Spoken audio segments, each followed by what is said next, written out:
موسیٰ علیہ السلام کے زمانے میں بارش رک گئی تو لوگوں نے آ کے عرض کی حضرت دعا فرمائیں. تو موسیٰ علیہ السلام اپنی قوم کے 70,000 آدمیوں کو لے کر 2 نفل پڑھے اور دعا کی.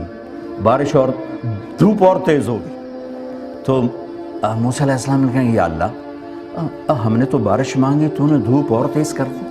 تو اللہ تعالیٰ نے فرمایا موسیٰ یہ جو تیری امت ہے نا اس میں ایک آدمی ہے پچھلے 40 سال سے وہ میری نافرمانی کر رہا ہے اور ایک دفعہ بھی اس نے مجھے یاد نہیں کیا.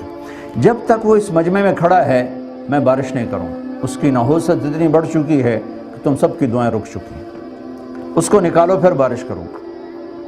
موسیٰ علیہ السلام نے اعلان کیا بھائی جو اس قسم کا بندہ ہے نکل جاؤ. اس نے یوں دیکھا پھر یوں دیکھا کنکھیوں سے دائیں بائیں جب دیکھا کوئی نہیں نکلا تو کہنے لگا اللہم انی عصیتک 40 سنۃ فامہلت. میرے رب 40 سال میں تیری نافرمانی کرتا رہا تو مجھے چھپاتا رہا. اب توبہ کرتا ہوں ابھی بھی چھپا لے مجھے معاف کر دے. مجھے سب کے سامنے رسوا نہ فرما. 40 سال کی نافرمانی ہے اور موسیٰ جیسے نبی کی دعا رکی پڑی ہے. کتنا کو برا ہوگا وہ. ایک دم ہوا کا رخ بدلا بادل اٹھے بارش شروع ہو گئی. موسیٰ علیہ السلام کہنے لگے یا اللہ بندہ تھا ایک نہیں نکلیا تو بارش کیوں ہو گئی.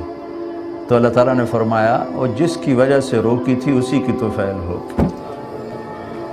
اتنی جلدی آپ دوستی لگا سکتے ہیں کسی کے ساتھ؟